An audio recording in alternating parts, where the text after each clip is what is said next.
Ahmad Dhani, usul out of the box naturalisasi sepak bola tua dinekahkan dengan WNI. Yang udah tua-tua itu dikawin sama WNI ya, termasuk anaknya sendiri itu ya. Anggota komisi. Oh DPR, oh pantas kalau bayangin orang DPR ya kayak si Dedi botak, Dani botak, gimana lu? Aduh, kagak ngerti. Emang udah gelap Indonesia ini benar. Gelap. Gelap kok. Postcode-nya bener nih Pastor. Gimana tadi? Pendapatnya dipertimbangkan. Aduh saudara sial bener karena punya anggota DPR kayak Deddy Kobusier sama Ahmad Dhani ini saudara. Sial bener kalian itu ya. Orang kemarin pembibitan di Irian, di Papua tuh anak-anak yang kuat dididik ya. Ahmad Dhani merasa tak bersalah soal ide jodohkan pemain naturalisasi dengan perempuan Indonesia. Dijadikan lonte itu ya anak perempuan Indonesia ya. Anggota Komisi 10 Ahmad Dhani merasa tak ada yang salah dengan ide menjodohkan perempuan Indonesia dengan pemain sepak bola naturalisasi. Jadi otaknya ini perempuan itu cuma dijadikan kantong sperma doang bro. Gimana belajar dia, bilang sekolah nggak penting. Aku nggak ngerti loh sih. Serem loh kalian ini. Ini memang Indonesia ini udah mati bener ya. Ahmad Dhani kan kaya. Ya. Tak kasih tahu rahasianya keberhasilan supaya pemain sepak bola Indonesia berhasil apa bro?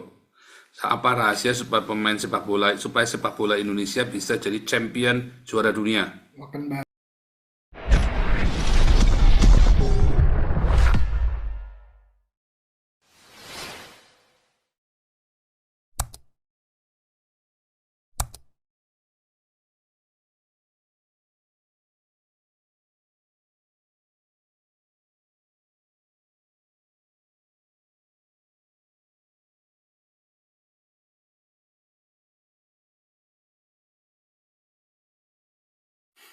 Shalom Indonesia, shalom semuanya yang ada di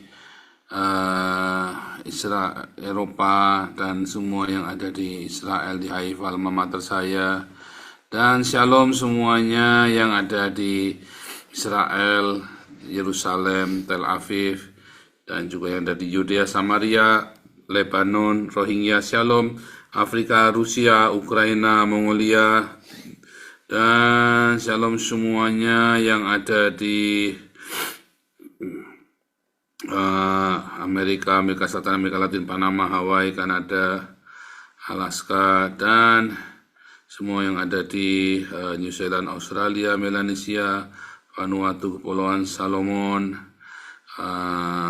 Papua Nugini, West Papua, Timor Leste, shalom semua yang ada di Hong Kong, China, Jepang, Taiwan, Korea, shalom yang ada di India, Malaysia, Brunei, Singapura, Filipina, Thailand, Vietnam, Kamboja, Laos, Myanmar, dan yang ada di yang ada di Afghanistan, Pakistan, Uzbekistan, Kazakhstan, Tajikistan, Kyrgyzstan, dan Istan yang lain, shalom yang ada di Iran, Irak, Dubai, Aman, Yaman, Oman, Qatar, Bahrain, dan yang ada di Arab Saudi, Yordania, Syria, Turki, Mesir, Indonesia, diaspora dimanapun Anda berada. Tema kita hari ini Ahmad Dhani mau jual anaknya sendiri ya. Ini kemarin sempat dibahas di Cokro, saya lupa ya gerakan PIS atau di Cokro itu ya. Dan itu cukup menarik ya karena seorang Ahmad Dhani anaknya itu kan nggak sekolah saudara ya, anaknya Ahmad Dhani itu ya. Saya nggak tahu bakal jadi apa itu anaknya Ahmad Dhani itu ya. Karena buat dia sekolah itu tidak penting ya. Tapi Ahmad Dhani sempat menjadi polemik beberapa waktu yang lalu. Ahmad Dhani yang mau anaknya dinaturalisasi ya.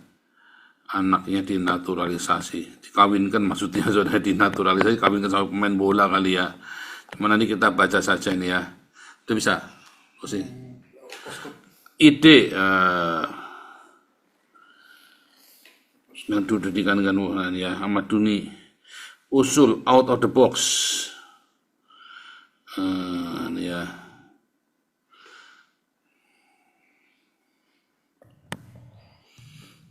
ini bagus ini ya, ini memang idenya luar biasa. Ini suruh kawin si botak satu itu memang idenya luar biasa. Ahmad Dhani, usul out of the box naturalisasi sepak bola tua dinekahkan dengan WNI. Yang udah tua-tua itu kawin sama WNI ya, termasuk anaknya sendiri itu ya. Anggota komisi, oh DPR, oh pantas kalau bayangin orang DPR ya kayak si Dedi botak, Dani botak, gimana lu? Aduh, kagak ngerti. Emang udah gelap Indonesia ini benar. Gelap kok. Postcode-nya benar nih Pastor.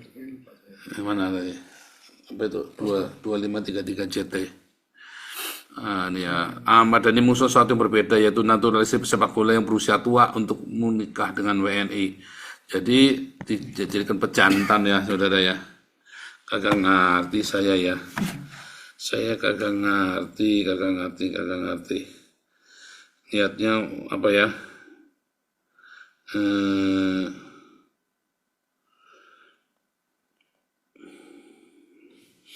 Cus foto dulu.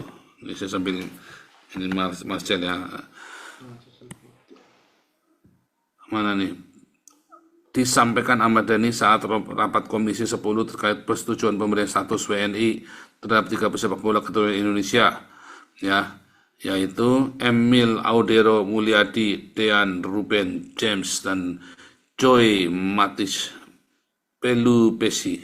Saya hanya menambah saja Pak Erik, saya itu orangnya termasuk sangat setuju dengan naturalisasi, bahkan sampai 50 pun, saya tidak masalah separuh-separuh. Karena menurut saya ini adalah bagian dari revolusi dalam dunia persepak bolaan.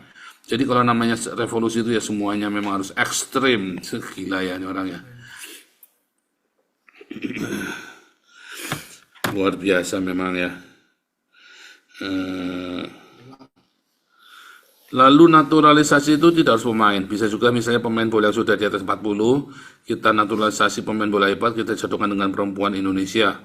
Anaknya itu yang kita harapkan jadi pemain bola yang bagus juga. Ya, waduh. Saya nggak ngerti cara berpikirnya ini ya. Cara berpikirnya si Ahmad Dhani ini lama-lama tambah edan ya. Lama-lama tambah edan. Ya, entah bagaimana ya. Mau diapain lagi tuh. Nah,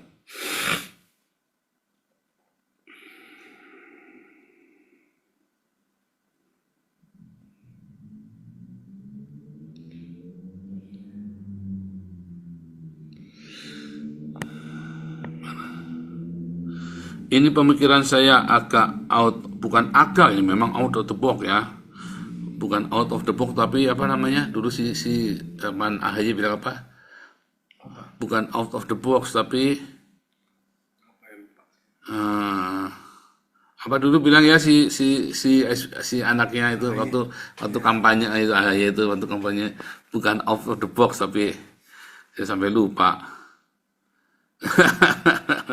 Outside the box. Nah, Pak Erik tetapi bisa dengarkan 2026 ya, pemain bola di atas 40 tahun dinaturalisasi, mungkin yang duda kita jadikan jodoh di Indonesia. Ya, ia menyinggung pemain dari Arab. Sebetulnya kan kalau menurut hukum Islam kan nggak perlu duda ya bro ya. Iya. Kan dikawinkan sama Aisyah aja kan, termasuk anaknya dia kan. Ia menyinggung pemain dari Arab hingga Aljazair dinaturalisasi, dan ia pun meminta agar pendapatnya dipertimbangkan. Aduh saudara sial bener karena punya anggota DPR kayak Deddy Kobusier sama Ahmad Dhani ini, saudara sial bener kalian itu ya. Orang kemarin pembibitan di Irian di Papua tuh anak-anak yang kuat dididik ya, jadi pemain bola ini dikawin ya. Ini kosnya bisa lebih besar. Kagak ngerti saya. Pelatih yang bagus, pembibitan. Ini kawin. Bingung juga ya. Tukang kawin sih.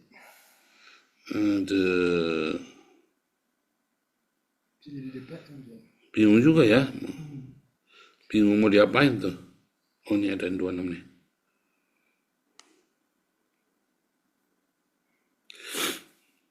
Oh tapi kamu nggak ada ininya bro. Nggak ada N26, kamu nggak ada aplikasinya bro. Nanti deh bro, ini udah sampai sini dulu. Yang penting sudah. Nanti. Sebentar ya. Ini ada lagi beritanya saudara ya. Bisa close ya? Ya. Ahmad Dhani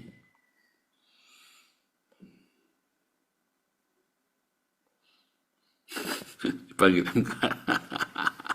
aduh, tak salah sekali dijodohkan ya. Terus nggak merasa bersalah lagi ya. Anda punya anggota DPR compong begini, saudara ya. Ahmad Dhani merasa tak bersalah soal ide jodohkan pemain naturalisasi dengan perempuan Indonesia. Dijadikan lonte itu ya, anak perempuan pemain Indonesia ya. Anggota Komisi 10 Ahmad Dhani merasa tak ada yang salah dengan ide menjodohkan perempuan Indonesia dengan pemain sepak bola naturalisasi. Jadi otaknya ini perempuan itu cuma dijadikan kantong sperma doang, bro. Ya, saya tetap dalam usaha saya menjodohkan janda-janda di seluruh Nusantara. Kenapa nggak anaknya sendiri ya? Di bibit unggul pemain bola di Komnas Perempuan. Ini dalam dunia sains disebut genetic development syariah. What? Genetic ini di dalam dunia sains genetic development syariah. Hebat, sekolahnya di mana dia ya? Ahmad Dhani dipanggil MKD sesuai pentolan grup. Aduh, saya kagak ngerti ya. Dia bilang pentolan grup Dewa 9 menentang pihak-pihak yang mempersoalkan ucapannya untuk belajar mengenai rasisme. Dia tahu nggak sih rasisme itu apa? Dia tahu nggak bedanya rasial dengan rasisme? Termasuk yang berteriak rasial. Lebih baik baca dulu itu apa. Rasial dengan rasisme itu beda ya, bro ya. Kalau rasisme itu isme, ya kalau rasial itu akhiran al itu adjektif. Kalau isme itu berarti adalah sebuah paham, ya. Aduh, nasib kalian punya anggota dewan macam begini ya. Namun Ahmad Dhani mengusulkan PSSI mempertimbangkan telusi pemain berusia 40 dengan cara strategis yaitu menjodohkan dengan perempuan Indonesia termasuk anaknya sendiri. Menurut dia anak dari pernikahan tersebut nanti dapat dibina untuk menjadi pemain bola hebat di Indonesia. Ya, terus ya anaknya itu kita jadi pemain bola yang bagus. Pemikirannya agak out of the box. Ini sama seperti Einstein kawin sama Madonna. Diharapkan nanti anaknya cantik kayak Madonna, pinter kayak Einstein. Tapi akhirnya jeleknya kayak Einstein, gobloknya kayak Madonna nanti ya. Iya, bener. Dia kepikir nggak peluang seperti itu ya. Mana belajar dia, nggak bilang sekolah nggak penting. Ih, aku nggak ngerti loh sih. Serem loh kalian ini. Ini memang Indonesia ini udah mati bener ya. Ahmad Dhani kan kaya karena hoki aja, musiknya pas di era. Jangan-jangan bukan karena hoki juga bro, karena dukun juga bro. Ya, Kan begitu cerai sama si Maya kan terus melorot juga karir dia. Nih, saya mau tambah muka saya nih ya supaya Anda tak kasih tahu ya rahasianya nih. Ya, tak kasih tahu rahasianya keberhasilan supaya pemain sepak bola Indonesia berhasil apa bro? Apa rahasia supaya pemain sepak bola Indonesia bisa jadi champion juara dunia? makan babi yang pertama. Makan babi, terus Yang kedua kurangi sholat. kurangi sholat, Dia terus kan fokus latihan kan, terus latihan dikit-dikit sholat, ya kan, lalu cari pelatihnya yang jangan yang contohnya siapa bro? Yang nggak makan babi dan ngurangi sholat bro? Yang makan babi dan ngurangi sholat yang jadi champion, bukan bola olahraga. olahraga. Siapa ya? Chris John lah, kita ambil Chris lokal John. aja. Chris John. Dulu yang orang Ambon siapa itu? Boa Salosa, Eli. Boy. Wah, Enggak Eli. Eli Boy, pemain bola. Yang lama. Elias Pikal. Eli Boy. Chris John, Elias Pikal. Boa Salosa. Wasalosa. Lagi ya. Ada banyak lah yang Kristen tuh. Justru kan pemain bola yang bagus di Indonesia tuh yang Kristen. Yang Orang makan Papua, babi. yang Dia makan harus babi. makan babi. Harus makan Makan babi. babi dan nggak sholat 5 kali. Betul. Jadi latihannya porsi Jadi latihannya genetiknya lebih double banyak. ya bro. Genetiknya double. Porsi latihannya lebih banyak ya Pastor. Porsi latihannya. Apalagi kalau babi kalau lagi ngaceng saudara ya. Itu tembok beton ditabrak aja pecah saudara. Babi hutan kan paling ngebut kan. Paling ngebut ya kan. Nah, penting itu ya. Terus apa lagi bro itu? Nah, ya Ada, itu. tak kasih tahu kuncinya Apa cuma satu kuncinya bro. Apa tuh? Kalau kamu ya saudara-saudara, kalau kamu mau pemain sepak bola Indonesia berhasil juara dunia, tak jamin juara dunia. Kalau nggak juara dunia, saya telanjang dari Skipol sampai Cengkareng. Moonwalk ya. Berenang saya, dan anak bisa berenang bro. Caranya apa? Serahkan sama orang Cina. Nah, iya. Itu tahu nggak kasus yang pelatih bulu tangkis Cina yang nggak dapat Pindah. suaka di ya. Ya pindah, balik ke Cina. Iya. Lindan didikannya dia loh. Iya, Lindan di Chongwei. semua pendidikannya dia semua, si Hartono, Arbi sama segala macam ya. Bener. Alan Budi Kusuma, terus apa itu kan? Iya kan? Kasihkan sama Cina. Itu komplit tuh makan Tak babi. jamin sepak bolamu sukses, saudara. Ya entah mengapa bisa begitu, ya. Entah mengapa bisa begitu. Serahkan sama Cina. Perolahragaan Indonesia serahkan sama Cina. Sama orang Tionghoa maksudnya, bukan RRC, bukan, beda. Mentalitasnya juga beda. Orang-orang Tionghoa peranakan, saya nggak bilang, saya tidak rasisme, tidak rasis, tapi saya cerita fakta. Karena berdasarkan survival spirit. Orang-orang Tionghoa Indonesia terbiasa nggak boleh ini, nggak boleh itu. Sekali dia bisa pegang, dia akan mati-matian, hidup matinya di situ. Ya, bahkan Tuhannya adalah itu. Sama seperti di Cina, kalau kamu atlet gimnasium, gimnastik, terus atlet apa saja di Cina, atlet basket, ya, atlet apa, tenis meja, bulu tangkis. Kalau kamu tidak jadi champion, kamu kere. Badannya sakit-sakit semua, kamu sana jadi gelandangan kamu di Cina. Kamu harus jadi champion, maka baru kamu akan dihargai oleh negara Cina. Ya. Tetapi orang Cina daratan itu lebih ngeri lagi. Dia nggak ada cara lain. Karena dia tidak bisa apa-apa, dia bisanya cuma apa? Bisanya dagang, ya udah dagang. Olahraga, ya olahraga. Kalau kamu serahkan persepak bolaan Indonesia kepada orang-orang Tionghoa, masalah nanti pemainnya itu orang-orang pribumi dari Ambon, dari Papua, Minahasa, Batak, itu nggak masalah. Pelatihnya dan sebagian besar pemain-pemainnya biarkan orang-orang Tionghoa. Karena orang Tionghoa ini nggak nanya gaji. Kalau kalian tanya orang pribumi, jadi atlet nasional, mesti nanya gaji.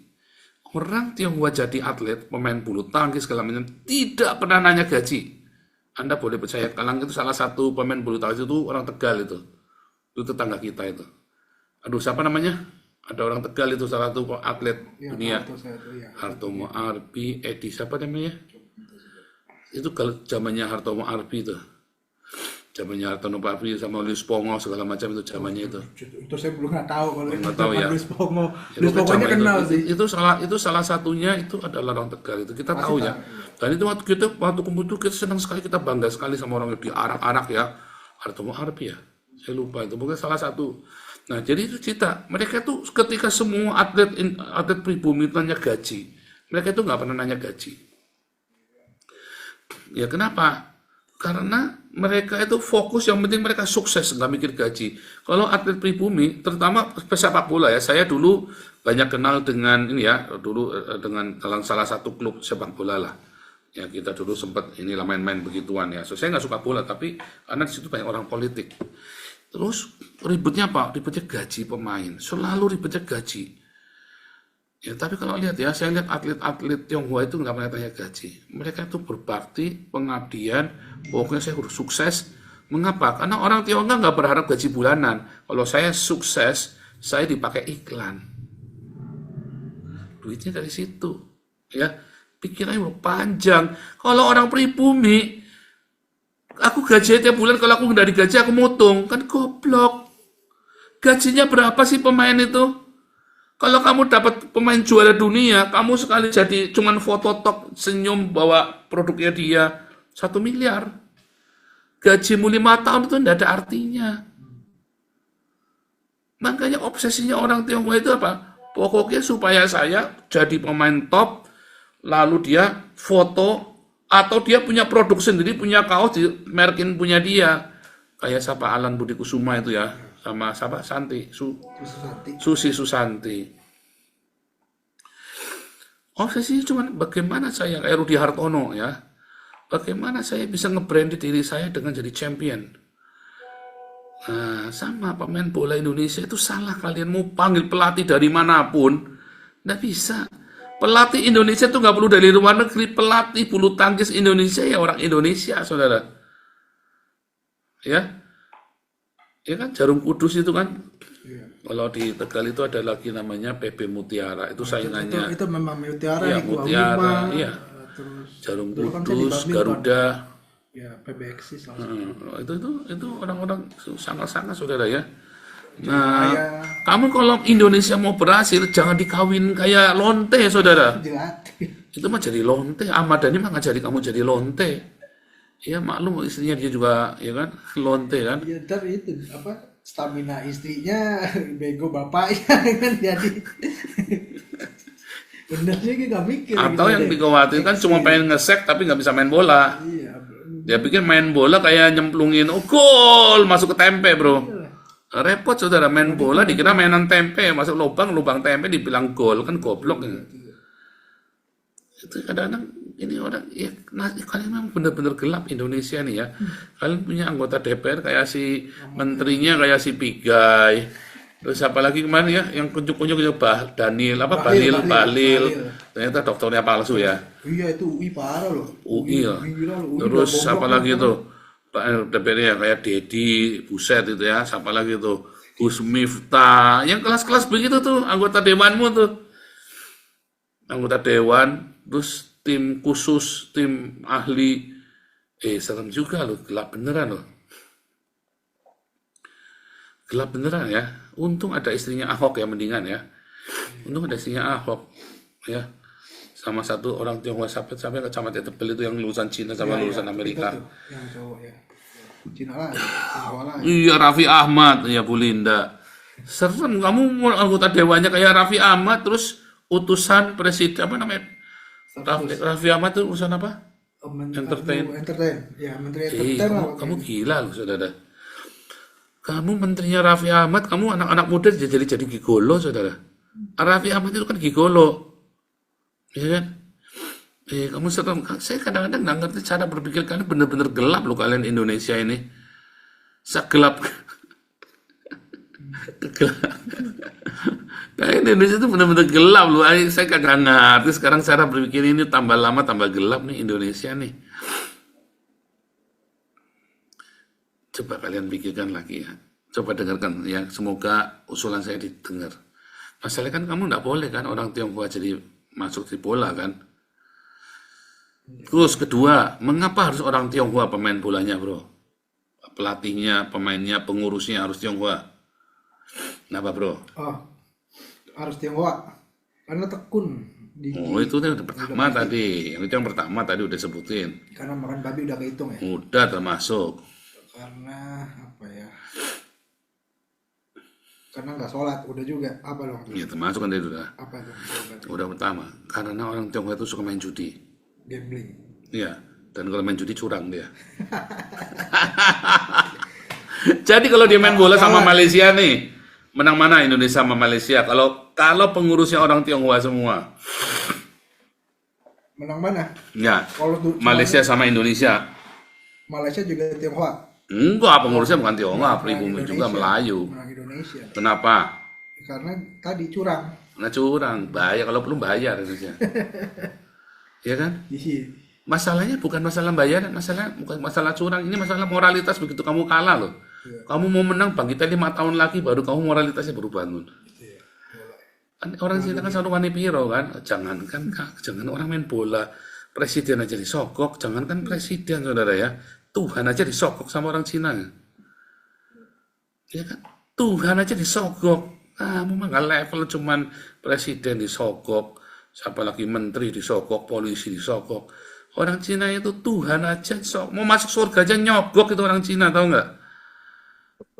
Percayakanlah kepada orang Cina.